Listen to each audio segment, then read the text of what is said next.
Alright, today we're doing an alternator. And it's Ford Ranger. Yep. 2.3 liter, 16 valve. Yep. N-line 4, not N-line 6.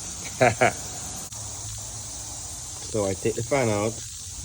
Bam. So I take the fan out. Oh. So this is the alternator.